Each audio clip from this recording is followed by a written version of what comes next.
భగవంతుని సన్నిధిలో అందరూ సమానులే అనే సూత్రం ఇప్పటి రాజకీయ పెత్తనం విఐపి కల్చర్ ముందు వెలవెలపోతుంది. తాజాగా తిరుమల శ్రీవారి తొలి హారతి దర్శన విషయంలో కర్ణాటక సీఎం డీకే శివకుమార్ చేసిన ఏకపక్ష ప్రకటన తెలుగు రాష్ట్రాలతో పాటు ఇటు కర్ణాటకలో సైతం తీవ్ర దుమారం రేపుతుంది. సాక్షాత్తు ఆ ఏడుకొండలవాడిపై పెత్తనం చలాయించడానికి కర్ణాటక సీఎం డీకే శివకుమార్ కొత్త వివాదాన్ని తెరపైకి తీసుకొచ్చారు. కర్ణాటక ప్రజాప్రతినిధులు ప్రముఖులకు తిరుమలలో తొలి హారతి వీక్షించే అవకాశం కల్పిస్తామని ఆయన ఏకపక్ష ప్రకటన చేశారు. కర్ణాటక ఎమ్మెల్యేలు తిరుమలకెళ్తే దర్శనం కాకుండానే తిరిగి వస్తున్నారని, ఈ కొత్త ప్రతిపాదనతో వారు దేవుడి ముందు నిలబడి హారతి తీసుకునే అవకాశం దక్కుతుందని ఆయన సమర్థించుకోవడంపై ఇప్పుడు తీవ్ర అభ్యంతరాలు వెల్లువెత్తుతున్నాయి. మరి డీకే వ్యాఖ్యలపై తిరుమల తిరుపతి దేవస్థానం తీవ్ర అభ్యంతరం కూడా వ్యక్తం చేసింది. ఈ వ్యవహారంపై టీటీడీ బోర్డు అయితే మండిపడింది. డీకే శివకుమార్ కు తిరుమల నిబంధనలపై కనీస అవగాహన లేదంటూ తీవ్ర ఆగ్రహం వ్యక్తం చేసింది. అటు డీకే కామెంట్స్ పై శ్రీవారి భక్తులు కూడా తీవ్రంగా మండిపడుతున్నారు.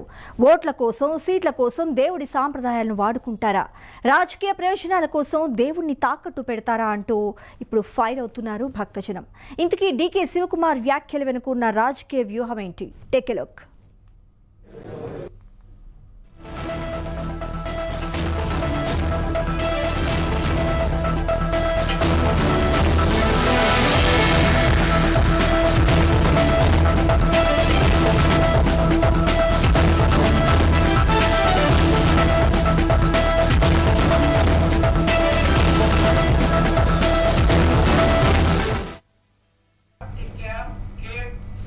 వాస్తవానికి భౌగోళికంగా తిరుమల పుణ్యక్షేత్రం ఏపీ పరిధిలో ఉంటుంది. కాబట్టి శ్రీవారి ఆలయ నిబంధనలు, ప్రోటోకాల్స్, పూజా విధానాలను నిర్ణయించే పూర్తి స్వేచ్ఛ, చట్టబద్ధమైన అధికారం కేవలం టీటీడీ బోర్డుకు, ఏపీ ప్రభుత్వానికి మాత్రమే ఉంటుంది. అయితే పక్క రాష్ట్రానికి చెందిన డీకే శివకుమార్కు తిరుమల అంతర్గత ఆచారాలపై కానీ, ప్రోటోకాల్ హారతులపైన కానీ ఎలాంటి నిర్ణయాలు తీసుకునే లేదా ఏకపక్ష ప్రకటనలు చేసే చట్టబద్ధమైన హక్కు లేనే లేదు. అయినప్పటికీ కర్ణాటకలోని భక్తులను, ముఖ్యంగా తన సొంత పార్టీ ఎమ్మెల్యేలను ప్రసన్నం చేసుకునేందుకు డీకే శివకుమార్ ఇలాంటి బాధ్యతారహితమైన ప్రకటనలు చేస్తున్నారనే విమర్శలు ఇప్పుడు బాహాటంగా వ్యక్తమవుతున్నాయి.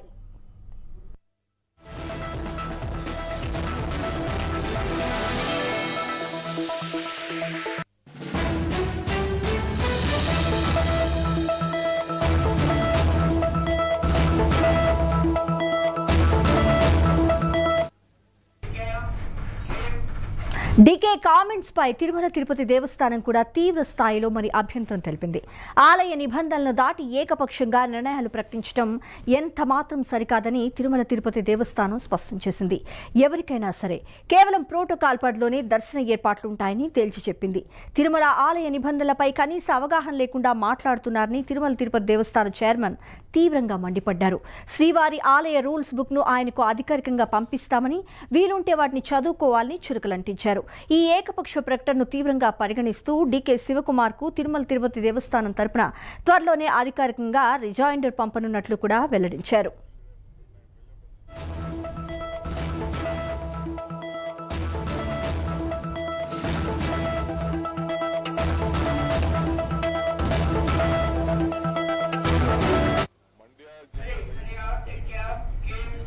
తిరుమల శ్రీవారి ఆలయంలో ప్రతి పూజ వెనుక ఒక పరమార్థం ఉంటుంది. ప్రతి సాంప్రదాయం వెనుక శతాబ్దాల చారిత్రక నేపథ్యం దాగి ఉంటుంది. భక్తి శ్రద్ధలతో ముడిపడి ఉన్న ఈ ఆచారాలను అడ్డం పెట్టుకొని ఏడుకొండలవాడిపై రాజకీయ పెత్తనం చలాయించాలని చూస్తే అస్సలు కుదరదు. ఇప్పుడు కర్ణాటక సీఎం డీకే శివకుమార్ చేసిన వ్యాఖ్యలు అచ్చం ఇలాంటి వివాదానికే దారితీశాయి. తిరుమల నిబంధనలకు విరుద్ధంగా ఆయన చేసిన ఏకపక్ష ప్రకటనపై శ్రీవారి భక్తులు, హిందూ సంఘాలు తీవ్ర ఆగ్రహం వ్యక్తం చేస్తున్నారు.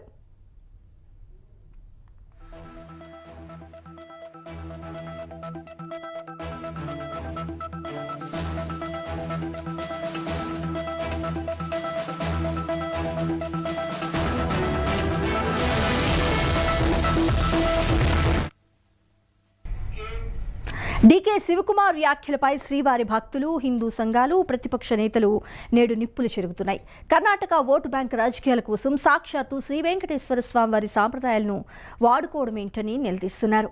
ఈ నేపథ్యంలోనే డీకే వ్యాఖ్యలపై తీవ్ర స్థాయిలో మండిపడ్డారు టీటీడీ బోర్డు సభ్యుడు భాను ప్రకాష్ రెడ్డి. డీకే ఏది చెప్తే అది చేయడానికి తాము సిద్ధంగా లేమంటూ ఆయన తీవ్ర ఆగ్రహం వ్యక్తం చేశారు. కర్ణాటకలోని అధికార పార్టీ వాళ్లను మెప్పించడానికి ఏకంగా దేవుడి సాంప్రదాయాలను వాడుకోవడం కరెక్టేనా అంటూ ప్రశ్నించారు. ఒకవేళ కావాలనుకుంటే కర్ణాటకలో గుడి కట్టుకొని దర్శనాలు ఇప్పించుకోండి అంటూ కూడా ఘాటుగానే వ్యాఖ్యానించారు. ఇప్పుడు ఒకరు అడిగితే రేపు తమిళనాడు, ఇతర రాష్ట్రాల వారు కూడా మరి ఇదే విధంగా అడుగుతారంటూ స్పష్టం చేశారు. తిరుమల తిరుపతి దేవస్థానం ఇటువంటి రాజకీయ ఒత్తిళ్లకు ఎంత మాత్రం తలొగ్గే ప్రసక్తే లేదన్నారు భానుప్రకాష్ రెడ్డి. కర్ణాటక ముఖ్యమంత్రి డికే శివకుమార్ గారు నిన్న ఒక స్టేట్మెంట్ ఇచ్చారు.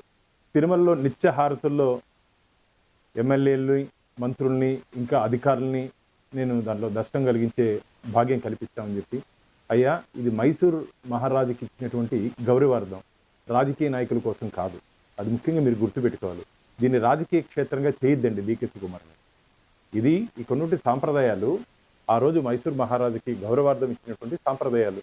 ఇదేదో రాజకీయ నాయకుల్ని మెప్పించడానికి వాళ్ళని మీరు ఇలా వెనకేసుకు రావడం ఇది మంచిది కాదు. ఖచ్చితంగా రేపు జరగబో ధర్మకర్తల మండలి సమావేశంలో దీని నేను చర్చిస్తాను. ఖచ్చితంగా ఇలాంటి సాంప్రదాయాల్ని తిరుమల తిరుపతి దేవస్థానాలు ఒప్పుకునే ప్రసక్తే లేదు. తిరుమల మొదటి హారతిపై హక్కు తమదేని చెప్పడం ద్వారా కర్ణాటకలోని కన్నడిగుల సెంటిమెంట్ను క్యాష్ చేసుకోవాలనేది అక్కడి అధికార పార్టీ ఆలోచనగా కనిపిస్తుందా అనే చర్చ కూడా ఇప్పుడు మొదలైంది. మైసూర్ మహారాజుల కాలం నుంచి మరి తిరుమల తిరుపతి దేవస్థానానికి కర్ణాటకకు ఒక బలమైన చారిత్రక అనుబంధం ఉన్నది నిజం కావచ్చు. అయితే నాటి రాజులు భక్తితో చేసిన సేవలను నేటి రాజకీయ అవసరాలకు, ఆధిపత్య పెత్తనాలకు వాడుకోవాలని చూడటంపైనే భక్తులు నేడు తీవ్ర అభ్యంతరం వ్యక్తం చేస్తున్నారు. మరి శతాబ్దాల నాటి సాంప్రదాయాలను రాజకీయాల్లోకి లాగటం ముమ్మాటికి భక్తుల మనోభావాలను దెబ్బతీయటమే అవుతుందని వారు తేల్చి చెప్తున్నారు.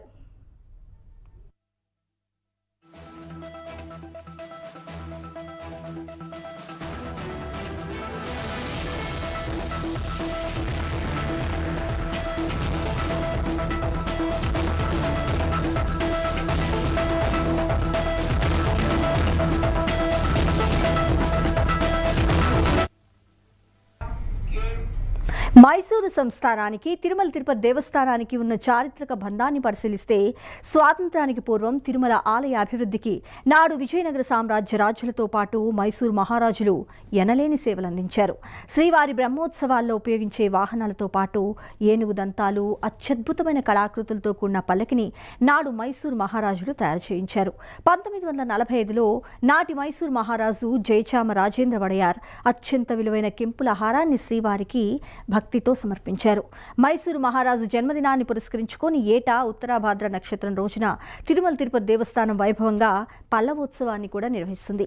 ఇక ప్రతిరోజు తెల్లవారుజామున సుప్రభాత సేవకు ముందే మైసూరు సంస్థానం తరపున శ్రీవారికి నవనీత హారతి, అఖండ దీపాలకు నెయ్యి సమర్పించే సాంప్రదాయం కూడా ఉంటుంది.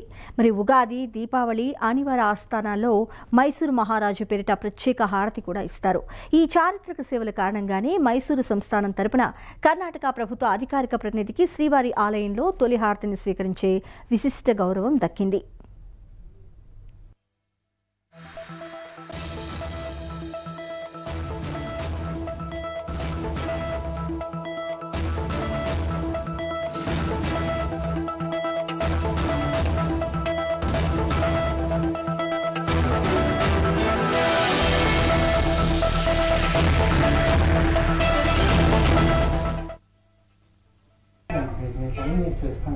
తిరుమల శ్రీవారికి ప్రతిరోజు తొలిగంట నైవేద్య వేళల్లో నిత్యహారతులు సమర్పిస్తారు.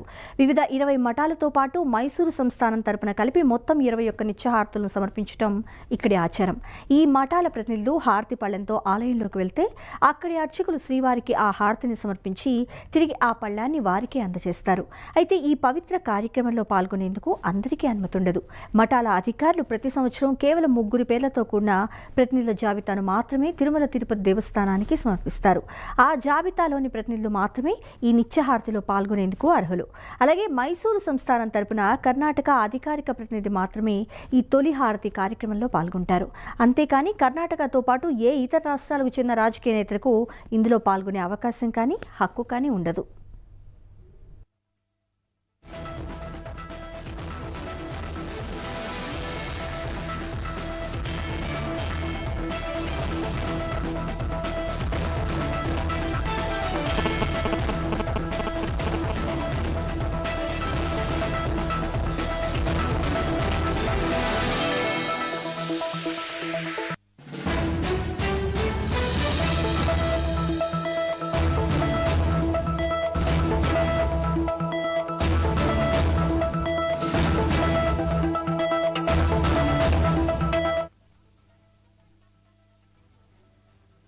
చూపించొద్దా?